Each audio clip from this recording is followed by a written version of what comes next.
Movie start होती है और हम देखते हैं कि मार्क और कार्ली दोनों इंटीमेट हो रहे थे। नेक्स्ट डे पार्क में घूमने के लिए जाते हैं, बहुत मजे करते हैं। उनकी लाइफ बहुत ही अच्छी चल रही थी, दोनों एक दूसरे से बहुत खुश थे। मार्क कार्ली से बहुत प्यार करता है। वो फिर डिनर के लिए जाते हैं। कार्ली भी मार्क के साथ बहुत खुश है। इसके बाद दोनों फिर से इंटीमेट होते हैं। नेक्स्ट सीन में हम देखते हैं कि मार्क कार्ली के लिए गिफ्ट लेकर आया। हमें इन सब सीन से लगता है कि मार्क कार्ली से ही प्यार करता है, पर ऐसा होता नहीं। वो एक और लड़की के साथ था और फिर हमें पता चलता है कि एक्चुअल में वो लड़की उसकी वाइफ है। उसका नाम केट था। हम देखते हैं कि केट मार्क से बहुत प्यार करती है, लेकिन मार्क उसको कार्ली इतना रिस्पेक्ट नहीं देता। एक दिन मार्क एक कागज पर केट से साइन लेता है और केट भी उस पर भरोसा कर बिना कुछ पढ़े इस पर साइन कर देती है। इसमें एक्चुअल में था क्या, ये हमें आगे पता चलेगा। नेक्स्ट सीन में हम कार्ली को देखते हैं। उसकी असिस्टेंट उसे कहती है, तुम्हारे फादर का मुझे कॉल आया था, वो जानना चाहते थे कि वो लड़का कौन है जिसे तुम अभी डेट कर रही हो। कार्ली उसे कहती है कि उसका नाम मार्क है और हम दोनों शादी करने वाले हैं। जल्द ही मार्क को अपने डैड से वो मिलवाने वाली थी। ऑफिस खत्म हो जाने के बाद मार्क कार्ली से मिलने के लिए आता है। वहाँ पर उसकी वाइफ का उसे कॉल आया। उसकी बातें वो टालता रहता है और लास्ट में कह देता है कि अब मैं घर पर आ रहा हूँ। कार्ली मार्क से कहते हैं कि मेरे फादर से तुम्हें मिलना है, पर उसकी भी बात वो टाल देता है। कार्ली फिर गुस्सा होकर वहां से चली जाती है।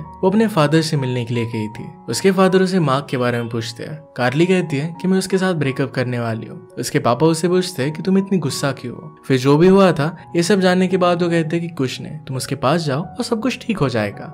कार्ली को अपने पापा की बातें अच्छी लगती है और फिर वहां से चली जाती है। नेक्स्ट डे कार्ली डायरेक्टली मार्क के घर पर पहुंच गई। वो उसकी डोरबेल बजाती है और अंदर से केट बाहर आई। कार्ली उसे मार्क के बारे में पूछती है। केट उसे पूछती है कि एक्चुअल में हुआ क्या है, तुम यहाँ पर ऐसे कैसे है। वो बताती है कि वो मार्क की वाइफ है। ये सुनने के बाद कार्ली को काफी शॉक लगता है। उसकी एक हील टूट जाती है। वो डायरेक्टली झाड़ियों में जाकर गिर गई। वो बहुत ही ज्यादा दुखी होकर वहां से चली जाती है। यहाँ पर केट को कुछ भी समझ में नहीं आता, पर वो समझ चुकी थी कि कुछ ना कुछ तो गड़बड़ है। नेक्स्ट डे हम देखते हैं कि कार्ली अपने ऑफिस में थी। मार्क ने उसके लिए वहां पर फ्लावर्स भिजवाए थे। इन्हें वो डायरेक्टली तोड़ देती है। वो बहुत ही ज्यादा गुस्सा है। लीडा उसके पास आकर पूछती है कि हुआ क्या। कार्ली कहती है कि मार्क मुझे धोखा दे रहा है, उसकी शादी हो चुकी है, मैं किसी और का घर तोड़ना नहीं चाहती। इसके बाद धीरे धीरे कार्ली अपने काम में बिजी हो जाती है। एक दिन केट कार्ली से बात करने के लिए खुद उसके ऑफिस में आ गई। केट कहती है कि मार्क के फोन रिकॉर्ड की वजह से मुझे यहाँ का एड्रेस मिला। वो तुमसे बहुत बार कॉल पर बात करता है। मुझे मार्क पर शक हो गया था क्योंकि मेरे बिल्कुल भी वो क्लोज नहीं आता। अब क्या तुम मुझे बताओगी कि आखिर में हुआ क्या है। कार्ली उसे सब कुछ सच सच बता देती है। वो कहती है कि मैं और मार्क रिलेशनशिप में, मार्क ने मुझे तुम्हारे बारे में कुछ भी बताया नहीं था। केट को फिर इस बात से बहुत बुरा लगता है और उसे पैनिक अटैक आने लग गया। वो सही से ब्रीथ नहीं कर पाती।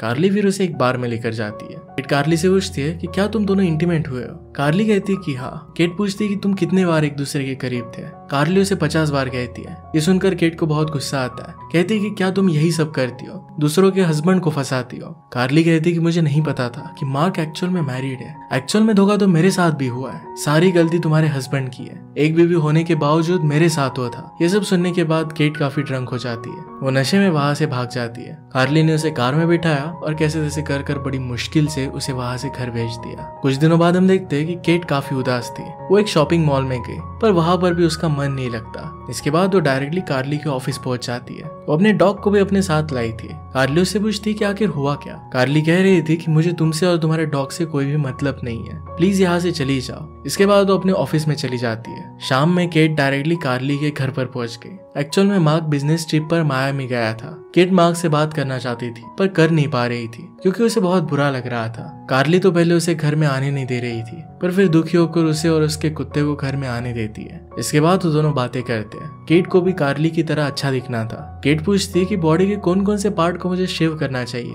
कार्ली गुस्से में कहती है कि सब कुछ शेव कर लो। इन्हीं सब बातों के बीच में कार्ली को मार्क का कॉल आता है। फिर से केट को बहुत बुरा लगा क्योंकि मार्क ने अभी तक उसे कॉल किया नहीं था। कार्ली फिर उसे ड्रिंक ऑफर करती है। दोनों ड्रंक हो गए और एक दूसरे के साथ बहुत सारी बातें करती है। इसके बाद उन दोनों में अच्छी दोस्ती हो गई। दोनों मिलकर मार्क को बहुत सारी गालियां देती है। दोनों भी के पागल जैसी हो गई। वो ढेर सारे कपड़े बदलती है। वो दोनों पूरे घर को तहस नहस कर देते हैं। नशे में बहुत एंजॉय कर रहे थे। इसके बाद वो डांस वगैरह कर सो जाते हैं। नेक्स्ट डे मॉर्निंग में डॉग उन्हें उठाता है। कार्ली उससे पूछती है कि डॉग ऐसा क्यों कर रहा है। कुछ बोलने से पहले डॉग ने वहां पर पॉटी कर दी थी। इसके बाद कार्ली केट को टैक्सी तक पहुंचा देती है। अगले दिन भी कार्ली केट को कॉल करती है और अपने घर पर उसे बुलाती है। कार्ली जैसे ही घर पर पहुंची तो उसने देखा कि केट ने पूरे घर में तोड़फोड़ कर दिया था। केट कहती है कि मुझे बहुत गुस्सा आया था और मैंने सब कुछ फेंक दिया। इसी बीच केट अपने ब्रदर को भी बुलाती है ताकि उसे अकेलापन ना लगे। कुछ दिनों बाद मार्क बिजनेस ट्रिप से वापस आ जाता है। वो केट के करीब आने लग गया। उसे वो किस करता है और कहता है कि डिनर के बाद हम आगे का कुछ करेंगे। वो फिर डिनर पर आते हैं और वहां पर केट कार्ली को कॉल करती है। उससे पूछती है कि मार्क को मैं खुश कैसे करूं। कार्ली इस बात से बहुत गुस्सा हो गई थी। कहती कि तुम दोनों भाड़ में जाओ, मुझे तुम दोनों से कुछ भी फर्क नहीं पड़ता। डिनर करने के बाद फिर मार्क और केट दोनों घर पर आए। तो दोनों एक दूसरे को किस कर रहे थे। तभी केट को याद आता है कि वो शेव करना भूल गई है। वो जब बाथरूम में थी तब मार्क को किसी लड़की का कॉल आता है। उससे वो बात करने लगता है। इसी बीच पीछे से केट आ गई। मार्क इस तरीके से प्रिटेंड करता है कि किसी आदमी के साथ वो बात कर रहा है। अब केट समझ चुकी थी कि मार्क अब भी किसी और लड़की के साथ अफेयर कर रहा है। उसके सामने इस तरीके से प्रिटेंड करती है जैसे उसे कुछ भी पता नहीं चला। आज रात उसके साथ वो कुछ भी नहीं करती और डायरेक्टली सो जाती है। नेक्स्ट डे हम देखते हैं कि केट का ब्रदर और केट घर में पेंट कर रहे थे। तभी केट का बिहेवियर अचानक से बिगड़ने लग जाता है। उसके ब्रदर के साथ उसका झगड़ा हो जाता है। बिना बात के केट रोने लग गई। ब्रदर उससे कहता है कि मुझे सच सच बताओ कि एक्चुअल में हुआ क्या है। केट फिर मार्क के बारे में उसे सब कुछ बता देती है, कैसे वो कार्ली के साथ रिलेशनशिप में था और कल रात कोई और लड़की के साथ वो बात कर रहा था। ये सब सुनकर केट के ब्रदर को बहुत बुरा लगता है। वो कहता है कि मैंने शादी से पहले ही तुमसे कहा था कोई एक अच्छा लड़का नहीं है। वो कहता है कि तुम्हें कार्ली से बात करनी चाहिए। केट को लग रहा था कि कल रात जिस लड़की का मार्क को कॉल आया था वो कार्ली थी। इसके बारे में जाकर वो कार्ली से बात करती है। कार्ली ने कहा कि हफ्तों से हम दोनों में कोई भी कांटेक्ट नहीं है और कल रात तो मैंने उसे कॉल नहीं किया था। फिर केट कहती है कि वो लड़की कौन थी जिसके साथ मार्क बात कर रहा था। अब दोनों को पता चल चुका था कि मार्क दोनों के साथ चीट कर रहा है। अब वो किसी दूसरी लड़की के साथ है। उन्हें लगता है कि अब उन्हें मार्क पर नजर रखनी चाहिए। दोनों मिलकर उस पर नजर रखने लग जाते हैं। एक दिन मार्क बिजनेस ट्रिप पर जा रहा था। केट को लगा कि मार्क किसी और के साथ जा रहा है। वो फिर कार्ली को मैसेज कर बता देती है कि मार्क घर से निकल चुका है। कार्ली फिर कार लेकर वहां पर आ जाती है। केट, उसका डॉग और कार्ली ये तीनों मिलकर उसका पीछा करने लग गए। मार्क एक रिसोर्ट के अंदर गया। जैसे ही कार्ली और केट घर के अंदर जाते हैं वो झाड़ियों में से नीचे गिर जाते हैं। इसके बाद वो वहां से चले गए। वहां से केट के ब्रदर का घर पास में था। वो फिर मार्क के बारे में पता लगाने का प्लान बनाते हैं। यहाँ पर हम देख सकते हैं कार्ली और केट के ब्रदर उन दोनों को एक दूसरे पर क्रश हो जाता है। तभी वहां पर केट आ गई और कहती कि हमें बीच के पास चलना चाहिए। वहां पर वो देखते हैं कि मार्क एक लड़की को किस कर रहा था। उस लड़की का नाम एम्बर है। एम्बर को देखकर केट और कार्ली को काफी जेलस फील होता है क्योंकि एम्बर बहुत ही अट्रैक्टिव थी। उसे देखने के बाद कार्ली एम्बर के पीछे दौड़ने लगती है। पीछे से आकर उसे केट पकड़ लेती है। उन दोनों को देखकर एम्बर वहां पर आके उनसे पूछती है कि आखिर में हुआ क्या। वो तीनों बैठकर फिर बात करते हैं। एम्बर को सारी सिचुएशन समझा देते हैं। एम्बर पहले तो उन्हें सॉरी कहती है। तीनों काफी देर तक बात करते हैं और इसके बाद एम्बर भी उनके साथ मिल जाती है। इसके बाद कार्ली और केट एक घर के पास निकले। केट के ब्रदर को सब कुछ बता देते हैं। शाम को उन्होंने एम्बर को घर पर बुला लिया। यहाँ पर हम देख सकते हैं कि कार्ली और केट का ब्रदर वो दोनों एक दूसरे के करीब आ रहे थे। सब लोग अच्छे फ्रेंड्स बन जाते हैं और बहुत एंजॉय करते हैं। अगली सुबह ब्रेकफास्ट पर तीनों मिलकर प्लान बनाते हैं। इसका नाम था मिशन रिवेंज। इसमें वो तीनों मिलकर मार्क की जिंदगी को खराब करने वाले थे। इसके बाद हम देखते हैं कि केट मार्क के ड्रिंक में कुछ ऐसा मिलाती है जिससे उसके प्राइवेट पार्ट अच्छे से काम ना करे। इसके बाद केट ने मार्क का टूथपेस्ट लिया। इसे वो अपने डॉग से चटवाती है। इसके बाद उसे वो कमोड में डाल देती है। इसके बाद फिर से उसकी जगह पर उसने उसे रख दिया। मार्क की चीजों में शैम्पू था तो शैम्पू की जगह पर उसने हेयर रिमूवल क्रीम डाल दी। इसके बाद हम देखते हैं कि मार्क कार्ली से मिलने के लिए जाता है। उसे फिर एक कॉल आया। जब वो कॉल अटेंड कर रहा था तभी उसके ड्रिंक में वो कुछ मिला देती है। इसे मार्क ने आराम से पी लिया। थोड़ी देर बाद मार्क के पेट में खराबी होने लग जाती है। एक्चुअल में वो दस्त की मेडिसिन थी। मार्क फिर घंटों होटल के टॉयलेट में बिताता है। उसका पेट बहुत ही ज्यादा खराब हो गया था। उसने अपने पैंट को भी खराब कर दिया था तो होटल स्टाफ से वो मांगता है। रात में अपने घर पर गया। ये सब देखकर केट बहुत खुश हो जाती है। इसके बाद अगले दिन मार्क एम्बर से मिलने के लिए जाता है। उसे कहती है कि मेरी फ्रेंड को तुम बहुत पसंद आए हो और तुम्हारे साथ वो इंटीमेट होना चाहती है। मार्क फिर एक्साइटेड हो जाता है। जब मार्क एम्बर के फ्रेंड को देखता है तो लड़की कम लड़की की तरह ही ज्यादा लग रही थी। इस सब से वो बहुत परेशान हो जाता है। इसके बाद रात में जब मार्क नहा रहा था तो वो देखता है कि उसके बाल झड़ चुके हैं। उसके निपल्स भी कुछ अलग तरीके से लग रहे थे।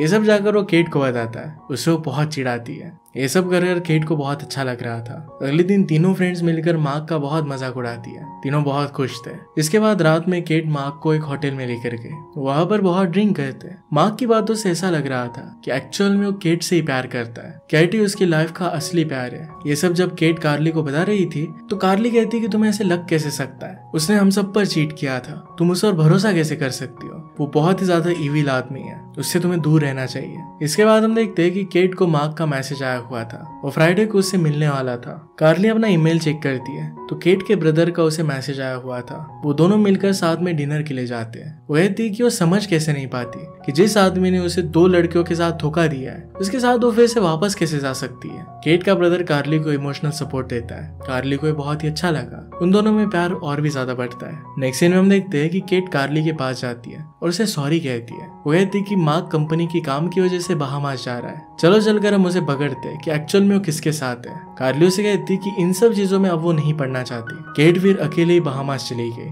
वहां पर हम कार्ली और एम्बर दोनों को देखते हैं। वो पहले ही वहां पर पहुंच चुके थे। गाड़ी में बैठने के बाद वो केट को बताते हैं कि मार्क तुम्हारे नाम से एक फ्रॉड कंपनी चला रहा है और अगर इसमें कोई भी ट्रबल होता है तो तुम ही जेल में जाओगी। एक्चुअल में मूवी की स्टार्टिंग में मार्क ने केट को कुछ डॉक्यूमेंट्स पर साइन करने के लिए कहा था। ये वही कंपनी के डॉक्यूमेंट्स थे। इसमें लिखा था कि केट ही उस कंपनी की सीईओ है। ये सुनकर केट का मार्क के ऊपर से पूरा भरोसा उठ जाता है। वो फिर कहती है कि मैं कुछ भी कर मार्क की जिंदगी पूरी तरीके से बर्बाद कर दूंगी। कहाँ पर है वो सब फिर मार्क की तलाश में एक रिसोर्ट पर जाते हैं। वहां पर वो दूरबीन से मार्क को ढूंढते हैं। वो रिसोर्ट में चिल कर रहा था। इसके पास एक लड़की आती है। उसके साथ भी मार्क का अफेयर चल रहा था। उससे किस करता है। उसके बाद वो दोनों मिलकर ड्राइव पर जाते हैं। उसके पीछे पीछे वो तीनों भी आए। इसके बाद मार्क बहामा के बैंक में जाता है। उसे क्लियर हो जाता है कि वो एक्चुअल में फ्रॉड कर रहा है। रात में तीनों फ्रेंड्स मिलकर बार में मजे करने के लिए जाती है। वहां पर केट एक आदमी के साथ डांस करने लगती है। एम्बर और कार्ली उसकी हालत देख सकते थे। वो रियलाइज करते हैं कि केट के लाइफ में बहुत ही बैड पीरियड चल रहा है। उन्हें उसे सपोर्ट करना चाहिए। वो जब तक मूव ऑन नहीं हो जाती तब तक उसका साथ देंगी, उसी के साथ रहेंगी। अगले मॉर्निंग केट समुद्र के किनारे पर थी। वहां पर अपनी एंगेजमेंट रिंग निकाल कर पानी में फेंक देती है। ऐसा करते हुए कार्ली और एम्बर ने उसे देख लिया था। वो लोग उसके लिए बहुत खुश थे। अब केट फाइनली अपनी लाइफ में मूव ऑन कर रही थी। वो फिर मार्क के बारे में सोचने लग गई कि एक परफेक्ट बदला कैसे होगा। वो सोचती है कि मार्क के पास पैसा और खूबसूरती दोनों है। उन्हें लगता है कि मार्क को गरीब कर दिया जाए। वो तीनों फिर उस बैंक में पहुंच गए जहाँ पर मार्क गया था। इसके बाद सीन कुछ दिनों बाद शिफ्ट होता है। मार्क ट्रिप से वापस आ चुका था और ऑफिस में कार्ली से मिलने के लिए हो गया। वहां पर कार्ली, केट और एम्बर तीनों थी। उससे पूछती कि तुम कैसे हो। केट ने डायरेक्टली उससे डिवोर्स मांगा। मार्क इसके लिए मना करता है और कहता है कि मैं पूरी तरीके से चेंज हो जाऊंगा, तुम्हें मुझे हेल्प करनी पड़ेगी। इस बार केट उसकी कोई भी बात नहीं मानती। तीनों मिलकर फिर मार्क की बहुत ज्यादा बेइज्जती करते हैं। केट उसे डिवोर्स पेपर साइन करने के लिए देती है। मार्क जैसे ही डिवोर्स पेपर को रीड कर रहा था तो उसमें बैंक का स्टेटमेंट भी लगा हुआ था। उसमें बैलेंस देखता है और वो बैलेंस 0 था। केट ने उसके सारे पैसे निकाल लिए थे। मार्क इस बात से गुस्सा हो जाता है। कहता है कि सारी कंपनी तुम्हारी नाम पर है, तुम ही इस सब में फंस जाओगी, मैं तो इस सब से निकल जाऊंगा। केट कहती है कि मैंने तुम्हारे सारे पैसे लेकर जिन भी लोगों को तुमने फंसाया था उन्हें वापस कर दिया, इस कंपनी को ही दे दी है, किसी का भी नुकसान नहीं होगा। मार्क के अब सारे पैसे चले जा चुके थे। उसके पास ना वाइफ थी ना बच्चे। मार्क का बॉस फिर उसे वहां से कंपनी से निकाल देता है। मार्क ये सब देखकर बहुत ही शॉक में चला गया। मार्क कुछ भी बात करने लग गया और वो ग्लास से टकरा जाता है। उसके मुंह से बहुत सारा खून निकलने लगता है। इसके बाद वो रिसेप्शन पर गया। वहां पर उसने अपना बैंक स्टेटमेंट निकाला। उसने चेक किया तो कंफर्म हो जाता है कि उसके अकाउंट में अब 0 रुपीज है। वो तीनों उस पर बहुत ज्यादा गुस्सा हो जाती है और फिर से वो ग्लास से टकरा जाता है। उसे बहुत ज्यादा चोट आती है। जैसे वो वहां से बाहर आता है तो उसकी गाड़ी भी टो हो गई थी। अब उसके पास गाड़ी छुड़वाने के भी पैसे नहीं थे। अब एंड में कार्ली के फादर मार्क के पास आते हैं और उसे जोर से गुस्सा मारते हैं। इसके बाद मार्क वहीं पर नीचे गिर जाता है। इसके बाद हम कुछ दिनों बाद का सीन देखते हैं। इसमें केट, कार्ली, एम्बर काफी अच्छे दोस्तों की तरह रह रहे थे। अब केट मार्क की कंपनी में सीईओ है। उसे अब किसी की भी जरूरत नहीं थी। वो खुद की लाइफ खुद हैंडल कर सकती थी। फिर हम कार्ली को देखते हैं जो केट के ब्रदर के साथ रिलेशनशिप में थी और वो दोनों काफी खुश थे। एम्बर को कार्ली के फादर अच्छे लग गए थे और वो दोनों एक दूसरे के साथ काफी खुश थे और इसी के साथ ही मूवी एंड हो जाती है। अगर उन सब का बदला और एक्सप्लेनेशन आपको अच्छा लगता है तो प्लीज लाइक और कमेंट जरूर कर दीजिएगा। ये बहुत सारी मूवीज लेकर आते रहता हूँ तो प्लीज चैनल को सब्सक्राइब कर दीजिए और बेल नोटिफिकेशन आइकन दबाना मत भूलिएगा। हम फिर से मिलेंगे और इन मूवी के साथ। तब तक के लिए थैंक यू और आप अपने आप का ख्याल रखिए।